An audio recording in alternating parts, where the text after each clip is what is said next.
They say revenge is a dish best served cold, but I've never had patience for anything served lukewarm or polite. I prefer mine loud, reckless, dressed in leather, riding a vintage Ducati, and scaring the life out of the man who thought he could break me and walk away untouched. If this story ever reaches you, you are probably waiting for collapse. For tears that lasted weeks. For ice cream binges and sad songs on repeat until my ears gave up on me. That part happened, briefly. 2 days of it, maybe less. Long enough to feel like my chest had cracked open and short enough for something sharper to grow in its place. Crying did not rebuild anything. It did not fix betrayal. It did not rewind the moment my life split cleanly in half. Being the nice girl had only ever made me convenient, predictable, easy to replace. The realization arrived quietly and stayed like a permanent burn under the skin. That version of me was finished. What replaced her was someone who understood balance. If my life could be destroyed, then it could be rearranged. If I could be humiliated, then the world that allowed it could feel uncomfortable too.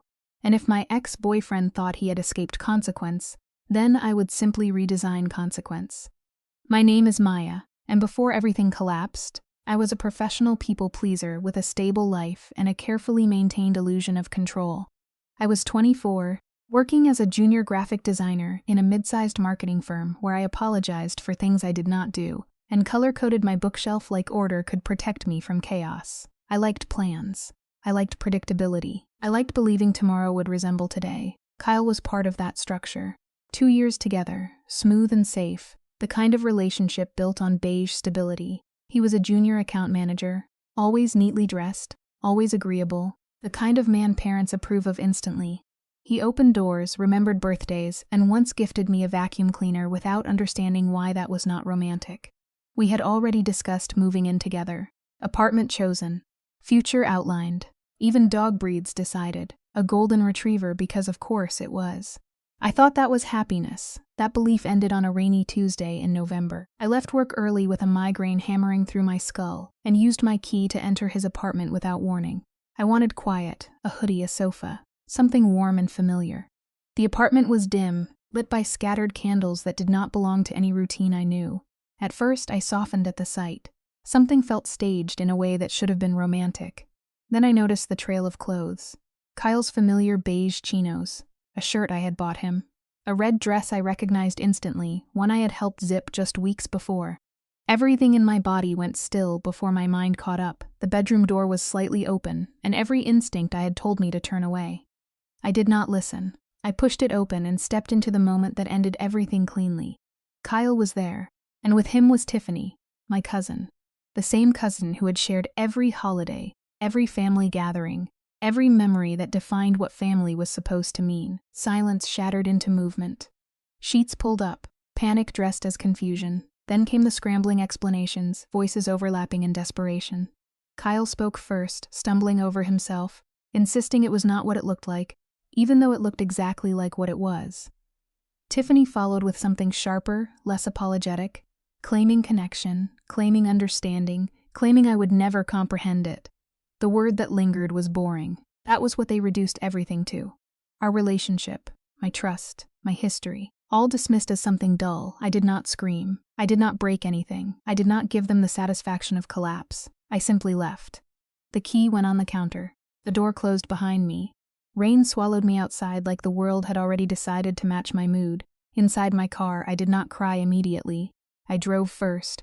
Then I stopped behind a Wendy's and screamed until my throat turned raw and useless. The next days blurred into fragments, blocking numbers, family chaos, raised voices through phone calls I refused to answer, my mother yelling at her sister, Tiffany rewriting herself as misunderstood, Kyle disappearing into silence. I became empty in a way that felt unfamiliar but not unmanageable. On the third night, I sat in a dim bar with my best friend Sam, who believed in destruction the way other people believed in therapy. She had pink hair, sharp instincts, and no emotional breaks. She talked about revenge like it was a project plan, keying cars, ruining reputations, exposing secrets. I listened without agreeing, stirring my drink while something colder formed under my ribs. What I wanted was not chaos. I wanted impact. I wanted him to feel small inside his own certainty. Sam leaned in when I stayed quiet, studying the shape of my silence. Kyle, I said eventually, has only one real weakness. Not fear of spiders, not work, something deeper. His sister. That shifted everything in her expression. Kyle had a sister he almost erased from conversation, Alexandra, older, estranged. A name spoken only when necessary and always with discomfort attached. He had once said she could silence him with a look alone. She ran a custom auto shop downtown, Ironclad Customs, a place that looked like noise, metal, and fire turned into work. Sam's grin arrived slowly, like an idea forming teeth. She suggested something absurd, something reckless, something that did not belong in my life. The thought should have ended there. It did not. By Saturday morning, I was standing outside Ironclad Customs, looking like I had taken a wrong turn out of a completely different existence. Powder blue dress, white cardigan, soft fabric in a place that smelled like gasoline and metal heat. Inside, everything was movement and sound, engines exposed, sparks flying, heavy boots on concrete. I asked for Alexandra and was directed toward the back. She stood bent over a matte black car like she belonged to it more than the world. When she turned, everything I had prepared dissolved instantly. She was not frightening in the way I expected. She was worse in a different way. Controlled. Sharp. Uninterested in pretending. Grease on her cheek looked intentional. Tattoos wrapped her arms like history she carried openly. Her gaze measured me in seconds and decided I was irrelevant until proven otherwise. She spoke without softness. No interest in hiring. No interest in distraction. No interest in me. I forced the words out anyway, introducing myself, explaining nothing properly, holding on to the edge of confidence like it might prevent collapse. When I mentioned Kyle, something shifted in her attention. A narrowing. A recalculation. He sent me here became a conclusion she reached quickly. I denied it. There was no reason for him, no message, no plan. I told her instead that I was his ex-girlfriend, that the breakup was final, that the reason was betrayal involving my cousin. The words sounded less like confession, and more like something I had survived. Her reaction was not sympathy. It was assessment. She leaned back against the car, arms crossed, studying me like a problem that had decided to speak. I said what I came for before my courage could evaporate. Revenge, simple and direct, stripped of poetry. I wanted to stand beside her at a family gathering Kyle would be forced to attend. I wanted the illusion of control returned. I wanted his certainty to fracture in public. The silence that followed was heavy enough to feel physical. For the first time, Alexandra looked amused, not kind, not warm, but entertained in a way that suggested I had stepped outside my expected role in the world. And in that moment, without knowing what it would cost, I had already started something that could not be undone. Alex held my gaze for a long moment that felt heavier than anything I had survived so far. Her eyes moved over me slowly, taking in the powder blue dress, the careful posture, the obvious nervousness I was trying to hide. Then she looked at me properly, like she was deciding whether I belonged in her world or would break the moment I stepped inside it. Her voice finally came out low and sharp, cutting through the noise of the garage in the distance. 6 years of silence, 6 years of staying out of a family that had erased her on purpose. And now I was standing there asking her to walk straight back into it. She did not soften when she spoke. She did not pretend it was simple. She made it clear she had already survived what they had done to her, and had no intention of repeating the experience for anyone. I stepped forward anyway, even though my hands were shaking, even though every sensible instinct I had was begging me to stop. The words came out steadier than I expected, shaped by something that had replaced fear. I told her I knew what they had done. I told her I knew she had been cut out, pushed aside, treated like she did not exist. I told her I knew Kyle lived comfortably in that silence while she carried all of it alone. And I told her, without dressing it up, that I wanted to turn that silence into something they could not ignore. Something in her expression shifted at that, not kindness, not forgiveness, something closer to interest sharpened by danger. A slow smile formed on her face, controlled and deliberate, like she had just found something worth breaking rules for. It was the kind of expression that should have made me step back, but instead it pulled me in harder than anything safe ever could. She called me brave in a tone that sounded almost like an insult and almost like admiration at the same time. She moved closer without rushing, close enough that the air between us felt charged and unfamiliar. She smelled like oil, metal, and something unexpectedly warm beneath it all. Her decision came without hesitation. She agreed. The condition was simple, spoken with the certainty of someone who never compromised with half measures. If this was going to happen, it would not be pretend in the way people usually meant it. There would be no hesitation, no slipping out of character, no moments where truth broke the illusion. It would be complete or not at all. Convincing enough to hold under pressure. Real enough to survive scrutiny. I accepted before I fully understood what that meant. Her hand reached out then, unexpectedly gentle compared to everything else about her, brushing a loose strand of hair behind my ear. The touch was brief but steady, rough fingers against my skin, with a strange kind of care that did not match her reputation. She told me to come back that night, gave me a time, and dismissed me like the conversation was already settled. Walking back to my car felt unreal, like my body had moved without asking permission from my mind.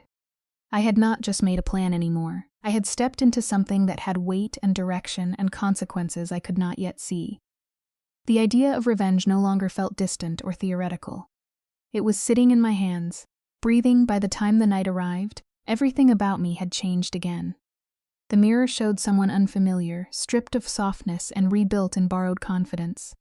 The jacket felt too heavy at first, the dark clothes too sharp against skin that had always been covered in careful restraint. Sam's voice echoed through my phone, pushing me forward, telling me not to overthink what was already in motion. I was not the careful girl anymore. I was the version of myself that did not step back from impact. The auto shop looked different after dark, less like a workplace and more like a boundary between two worlds. One light burned inside, spilling onto the gravel like a warning or an invitation. My heartbeat grew louder with every step toward it. I questioned everything in that walk, every decision that had led me there, every version of myself that had agreed to this. When I knocked, the door opened immediately. Alex stood there in a different version of herself. No coveralls, no grease, no distance hiding behind work. Ripped jeans, worn boots, a sleeveless shirt revealing tattoos that looked like stories instead of decoration. She looked effortless in a way that made everything around her feel like it was trying too hard. Her gaze swept over me slowly, taking in the transformation I had attempted, and something like amusement flickered across her face. Her comment came dry and sharp, but not unkind.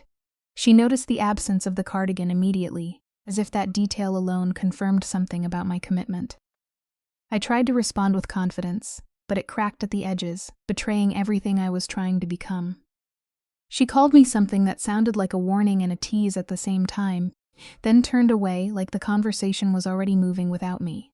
A motorcycle waited outside under the streetlight, loud and impossible to ignore. The suggestion to ride it was not really a suggestion at all. It was a decision already made. I hesitated long enough to understand exactly how far outside my comfort zone I was about to go, then climbed on anyway. The moment the engine came alive, everything else disappeared. The city stopped being something I observed and became something that moved through me. Wind replaced thought. Fear turned into vibration. I held on tightly, not just to the bike but to the person in front of me, because there was nothing else stable enough to trust. Somewhere between leaving and arriving, something inside me shifted. The betrayal that had consumed every thought stopped being the center of gravity. The anger did not vanish, but it changed shape, becoming quieter, more focused. The world stopped revolving around Kyle. For the first time, he was not in the foreground of my mind. When the ride ended, silence felt strange. The place she brought me to was loud in its own way, full of people who looked like they belonged nowhere else. I struggled with simple things after that.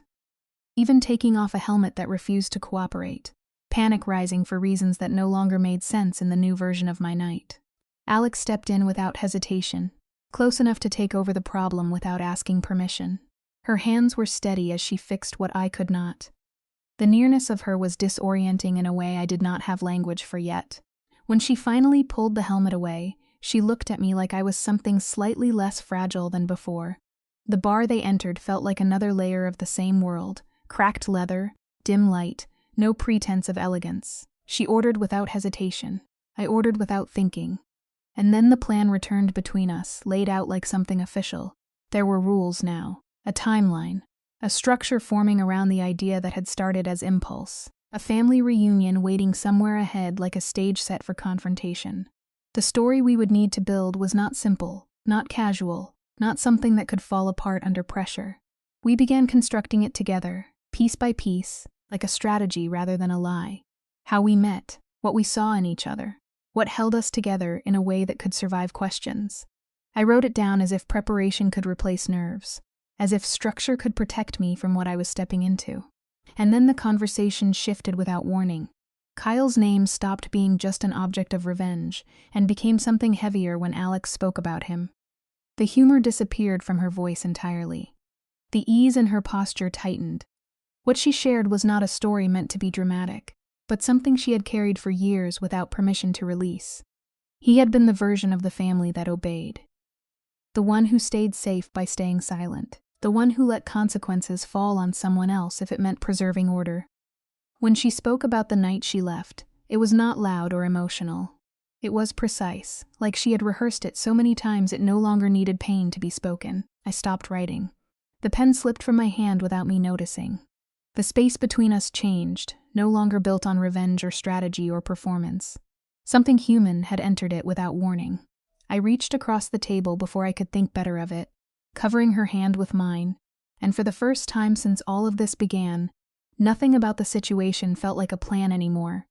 My hand was still resting over hers when she finally spoke again, and the words that came out of her did not sound soft. But they were real in a way nothing else had been that night. She said it was horrible, not for effect, not for drama, but like she was naming something she had already lived through and understood too well. For a brief second, her body tightened as if she might pull away completely, as if contact itself was a mistake she had almost made. But she did not move. Instead, something shifted under her skin. The tension did not disappear, it simply changed shape. Her fingers turned slowly, deliberately, until they laced through mine. The grip was not delicate. It was steady, grounding, the kind of hold that did not ask permission twice. Her hand completely enveloped mine, rough warmth against nervous uncertainty, like she had decided that if this was happening, then it would be real in every possible way. She spoke again, quieter this time, and there was no pity in her voice. She rejected it before I could even offer it. What she wanted was not comfort, not sympathy, not understanding from people who would never survive what she had already survived. She wanted impact. She wanted to walk into a room that had erased her and make it impossible for them to look away. She wanted proof that she had not been broken by being cast out, that she had become something sharper instead. Revenge was not a fantasy for her. It was structure. It was purpose. It was the only language her past had taught her that still felt honest. I tightened my grip on her hand without hesitation, and when I told her we would do it, there was no part of me that sounded unsure anymore. The words came out like a promise that had already been decided before I spoke them. We would not just play the part, we would make it believable enough to leave scars. Something changed in her expression at that moment. The guarded edges did not vanish, but they softened just enough for something almost human to surface underneath. A smile formed slowly on her face, and this one was different from before. It reached her eyes. It made her look less like a warning and more like a person who had forgotten what it felt like to be understood. She noticed things about me that I had never thought anyone bothered to see. The small habits, the way I organized myself, the way I tried to control everything around me by keeping it neat and quiet. She said it like it was nothing, but it landed like precision. The moment did not stay gentle for long. A voice cut through the space between us, loud and casual, belonging to someone who clearly owned the room in his own mind. A man approached with the confidence of someone who had never been told no in a way that mattered. He looked at Alex first, familiar with her presence, then let his attention drift toward me with an expression that felt invasive without needing to touch. He spoke like he was entitled to commentary, like I was something temporary, something replaceable, something fragile beside her. The reaction from me would have been different once. Hesitation, nervous laughter, shrinking into myself. But Alex's grip tightened instantly around my hand, and that small movement changed everything about the air around us. Her voice dropped, calm and controlled, carrying a kind of quiet danger that did not need volume to be understood. She did not deny who I was to her. She claimed it instead, fully and without hesitation, making it final in a way that left no room for interpretation. The word girlfriend landed between us like something heavier than language, something that turned the entire situation solid. The man backed off quickly after that, laughter turning into retreat, hands raised in easy surrender. The moment he left, the energy did not return to normal. It settled into something more aware, more charged, as if the boundary between acting and reality had been tested and found unstable. When she released my hand, I felt the absence immediately, like a drop in temperature I was not prepared for. She dismissed the interaction as if it had been nothing more than part of the plan. explaining that this was how it had to look, how it had to feel, how it had to convince people who were always watching for cracks. Then she stood, already deciding the next step without asking if I was ready. The night air outside hit differently, cooler, quieter, but carrying its own tension. We reached the bike, and for a moment she simply looked at me, as if measuring something unspoken. Then she moved closer, and everything about her presence became impossible to ignore. She called it Lesson 2 without explanation, like the first lesson had already been accepted without my consent. Before I could question it, she closed the space between us completely. Her hand settled on my waist with certainty, not hesitation, not experiment. The contact was direct, grounding me in place before I could think my way out of it. She pulled me in just enough that there was no distance left to hide behind. My breath caught instantly, not because it hurt, but because it felt like being noticed in a way that was too precise to ignore. She told me to breathe like it was instruction, not comfort. Her voice was low, close, controlled. The kind of closeness that made everything else irrelevant. When she spoke about what would happen later, about holding me, about how convincing this needed to be, her gaze stayed fixed on me like she was already testing whether I could survive the idea. Something in me shifted then. It was not fear anymore. Fear would have been easier. It was awareness, sharp and unfamiliar, that I was not reacting the way I was supposed to. I was not pulling away. I was not trying to escape the closeness. I was holding still because part of me did not want it to end. I told her I could handle it, and the words sounded more certain than I felt, but she accepted them anyway. That acceptance carried weight, like she had just marked something as usable, something reliable enough to build on. When she stepped back, the loss of her warmth was immediate and almost disorienting. The cold air filled the space she had occupied, but it felt wrong in comparison. She handed me the helmet again, already moving forward, already treating the moment as concluded. The ride home was no longer about fear. My arms stayed around her, but not because I needed stability, because I wanted it. Because the rhythm of the engine and the steady presence in front of me had started to feel like something I did not want to let go of. Somewhere between speed and silence, the revenge I had been chasing stopped being the only thing I could think about. It was still there, still real, but it was no longer the center of everything. She was.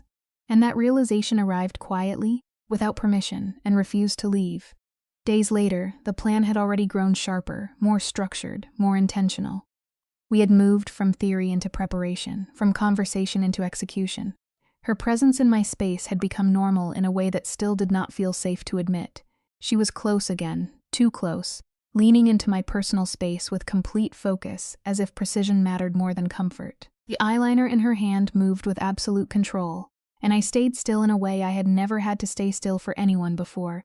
The reflection staring back at me no longer resembled the version of myself I knew. The transformation was not subtle. It was deliberate. The clothes, the makeup, the confidence forced into shape until it started to hold on its own. It did not feel like disguise anymore. It felt like construction. When she stepped back and looked at me, her approval was brief but honest. Something about the way she said it made it clear she was not exaggerating. I looked different. Not just changed, but aligned with something sharper. Then she appeared properly dressed, not in leather, not in work clothes, but in something that stripped away all casual assumptions. A suit that changed her silhouette into something commanding, deliberate, impossible to ignore. The confidence in her posture was not performed. It was natural. Seeing her like that made my thoughts stumble in ways I could not correct quickly enough. We left together, stepping into a place that already felt like judgment before we even entered it. The crowd, the lights, the noise all blended into pressure. I stayed close to her without thinking, because the alternative felt like disappearing. Her guidance was constant, subtle instructions spoken near my ear, reminding me how to stand, how to breathe, how to exist in a space where attention was a weapon. She told me I did not look like an ex-girlfriend anymore. She told me I looked like someone who could not be dismissed, and when we walked in, everything reacted at once. Not to me alone, but to us together.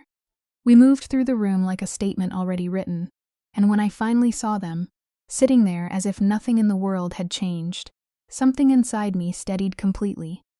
This was no longer a plan I was pretending to believe in. It was already happening. Alex did not answer right away. Her eyes stayed forward on the road, hands steady on the wheel, face carved into something unreadable. The silence inside the car stretched so long it felt like it had weight, like it was pressing against my ribs. Outside, the city blurred into streaks of light and motion, but inside there was only that unfinished moment between us, hanging there like a wound that refused to close. She finally exhaled through her nose, sharp and controlled, as if she had been holding that breath since the parking lot. Her grip on the steering wheel tightened for a second before loosening again. When she spoke, her voice was lower than usual, stripped of the teasing edge she always used to cover herself. She did not call it a mistake. She did not deny it. She did not even try to reduce it into something simple. She said nothing about rules, nothing about strategy, nothing about the plan we were supposed to be following. Instead, there was something heavier underneath her words, something that sounded like restraint holding itself together by force rather than choice. I waited for her to pull away from it, to return to the version of herself that made everything easier to pretend. She did not. Her hand shifted slightly on the gear, but her focus stayed on the road ahead, as if looking at me directly would make everything irreversible faster than it already was. The distance between us in the car suddenly felt smaller than it had any right to be. When she spoke again, it came out quieter, almost controlled too tightly, like she was measuring each word before letting it escape. There was no humor in it anymore, no deflection. Just honesty pressed into something sharp enough to cut through everything we had been building. The air between us changed without permission. It stopped feeling like performance. It stopped feeling like a contract. It started feeling like consequence. I looked at her profile under the dim glow of the dashboard lights. The way her jaw stayed locked even when she was trying not to show anything. The way her composure looked less like confidence and more like something she had learned because she had no other choice. She was not the version of herself I had met in anger or strategy or control. She was something quieter underneath all of that. Something real enough to be dangerous. Neither of us mentioned the kiss directly, but it was there anyway, occupying space like it had always belonged between us. It had changed the air, changed the rules, changed the meaning of everything that came before it. Pretending otherwise would have required more strength than either of us had left. The car moved forward, but nothing inside it was moving on. Eventually, she adjusted her grip on the wheel and spoke again, this time softer but clearer, like she had decided not to run from it anymore, not to fix it, not to excuse it. Just to acknowledge that something had shifted and neither of us could unshift it.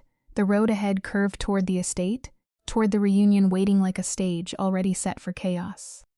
The plan still existed in theory, but it no longer felt like the only thing guiding us, because something else had entered the space between us now, something neither revenge nor logic had accounted for. And every mile closer to that house only made it harder to ignore. The silence stayed with us all the way until the trees of the pines began to rise around the road, dark and dense like they were watching us arrive. She finally broke it just before the turn, her voice steadier now, but different. Not distant, not detached, just honest in a way that did not ask permission.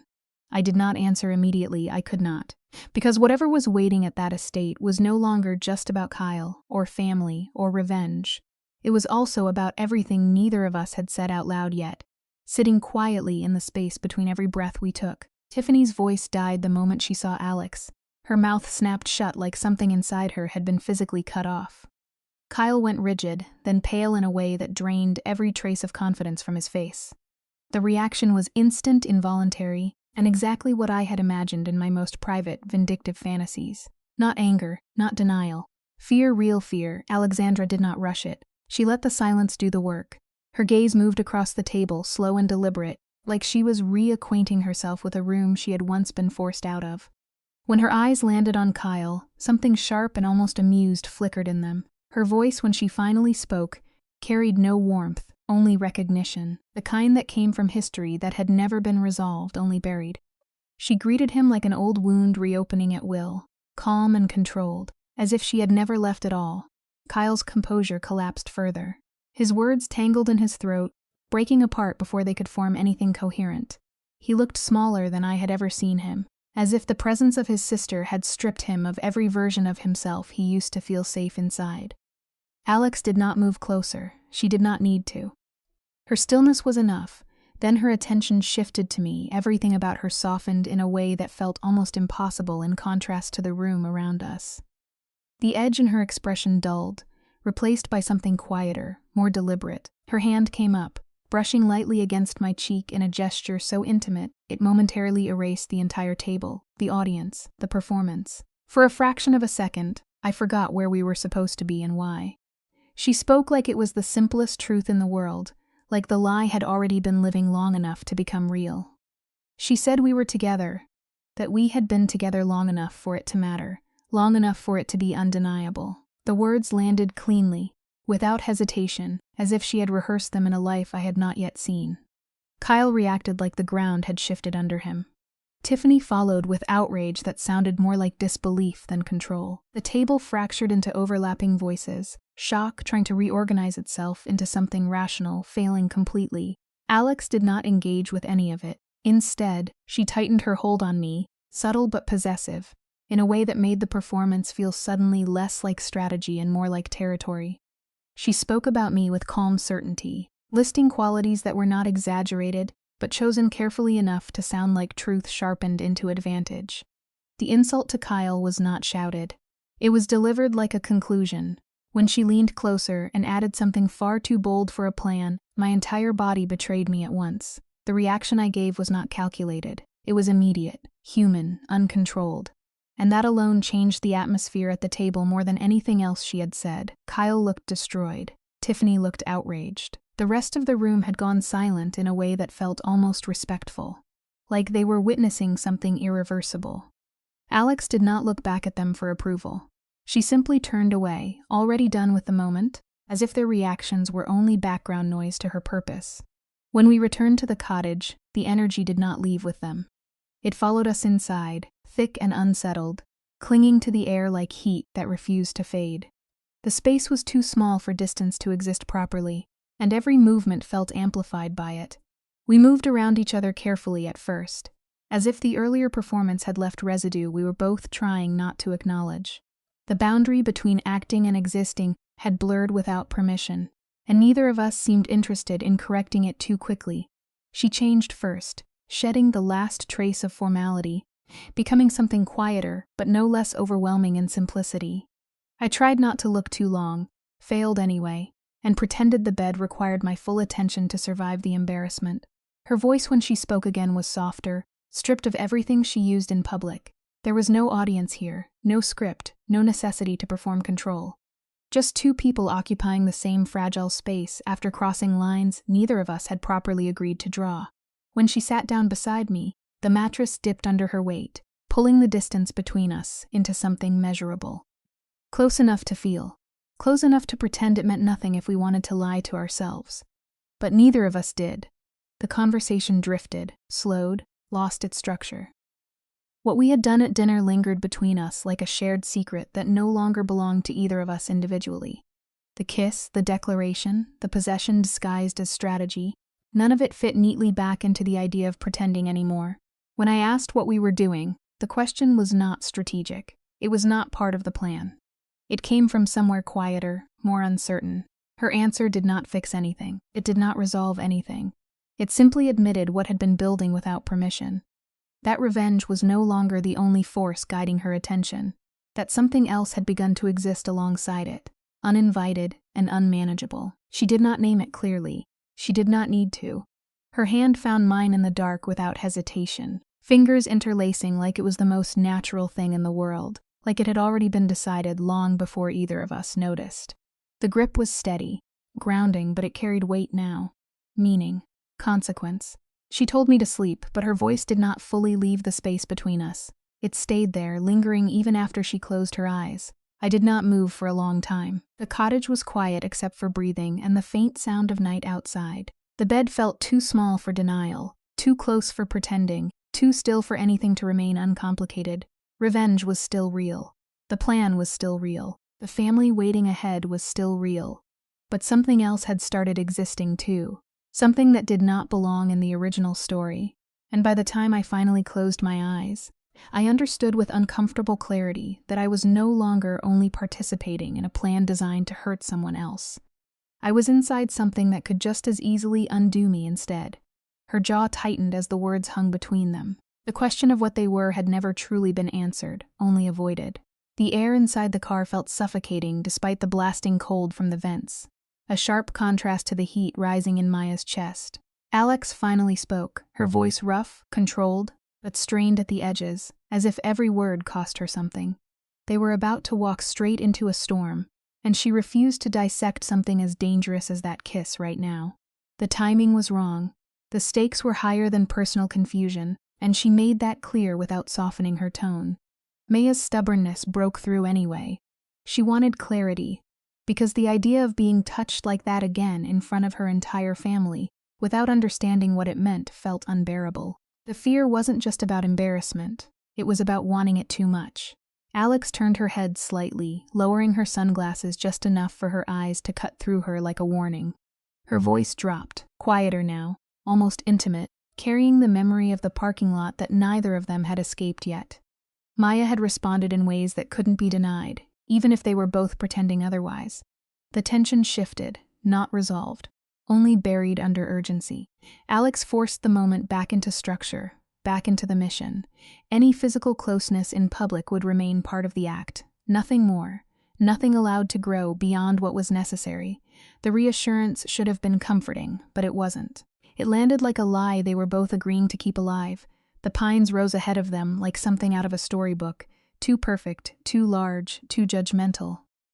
The house loomed with its polished wood and sprawling structure, a stage built for family expectations rather than warmth.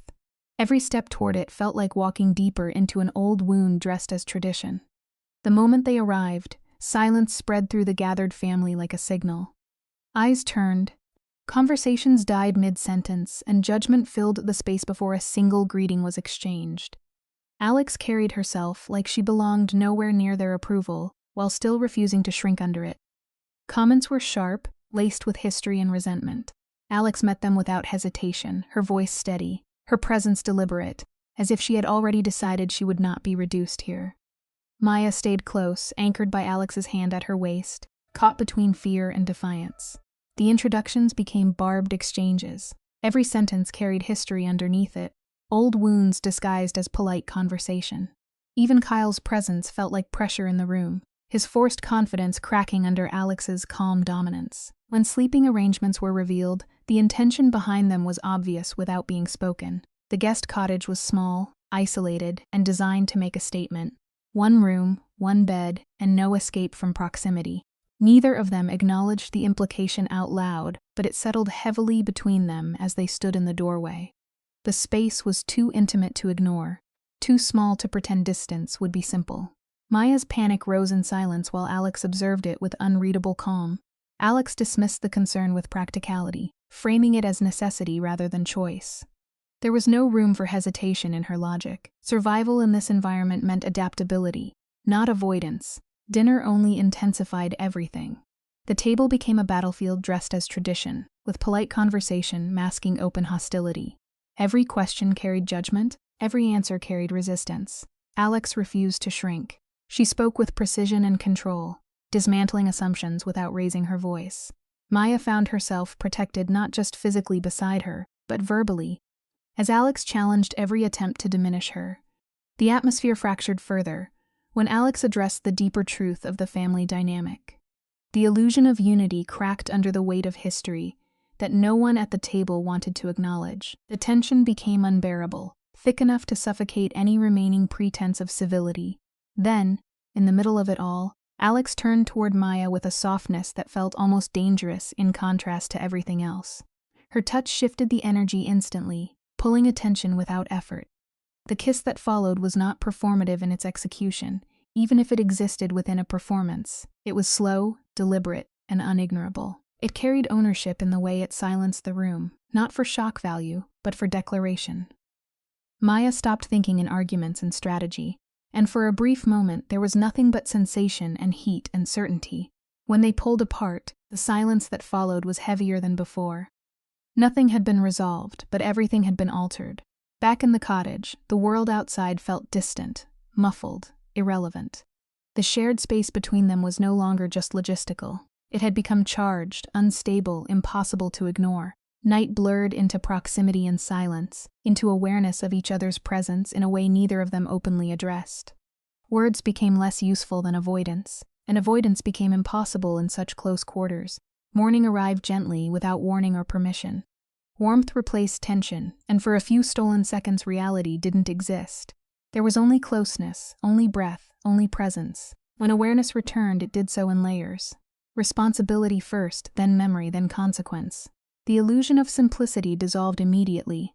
Alex woke with quiet awareness, her voice low and unguarded in a way she rarely allowed. There was no immediate defense, only observation. The space between them felt different in daylight, more honest, more dangerous.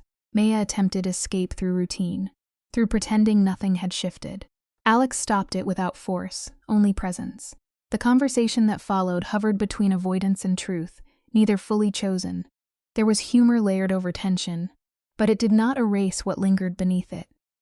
Every movement felt intentional, every pause loaded with meaning neither of them wanted to define. The day ahead demanded performance again. The canoe race, the family expectations, the continuation of whatever lie they were maintaining. But the emotional weight had already changed shape. On the water, competition turned physical, escalating beyond control. What began as rivalry became impact, collision, chaos. The canoe tipped and everything dissolved into cold shock and instinct. Water swallowed sound and orientation. Panic arrived instantly, followed by disorientation, then fear. Struggle replaced thought until something stronger broke through it. Alex's hands reached her without hesitation. Strength replaced distance. She pulled Maya out of the water with raw force, refusing to let the situation remain dangerous for even a second longer than necessary. Her voice when she shouted was no longer composed. It was fear stripped bare, anger sharpened by panic, protective in a way that left no room for interpretation. Every restraint she usually carried had vanished. Maya was safe, but the aftermath carried weight no one could ignore. The moment stretched, watched by everyone, unfiltered and exposed. Then came the discovery. The notebook, the truth written down in plain strategy, stripped of all illusion. Pages turned, words read aloud, intentions exposed, the reaction was immediate. Accusation replaced confusion, triumph replaced doubt. The fragile structure they had built collapsed under the weight of proof. Alex's expression changed the moment she saw it fully weaponized. Something inside her closed off, a protective mechanism older than everything that had happened between them. Her voice flattened, her presence hardened, and the version of her that had been soft in private disappeared. She stepped away from Maya not because she wanted to, but because staying would have destroyed something worse. The lie became the only shield left. Words were spoken that did not match what had been lived.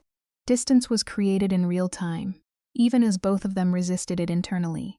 The fracture widened with every sentence. Maya reached for her, but was met with refusal disguised as necessity. The decision had already been made in Alex's mind, even as it broke her to make it. The departure was immediate. No resolution, no softness, only escape dressed as logic. The car door opened, and everything unspoken followed her out into the rain. Maya followed, refusing to let silence end it there. Words broke through panic, through confusion, through disbelief. What had been real could not be erased so easily, not by strategy, not by performance, not by fear. Alex finally turned, and for the first time the armor cracked fully. The truth wasn't hidden in what she said, but in what she couldn't stop herself from feeling while saying it. The world outside kept moving. Indifferent to the collapse happening between them, the words hit like a crack through glass, sharp enough to split everything they had been trying not to feel. Alex stood there as if the air had turned heavier around her, every insult she threw at herself landing somewhere deeper than she intended. Maya's voice broke through that collapse with fire instead of pleading. It wasn't gentle anymore.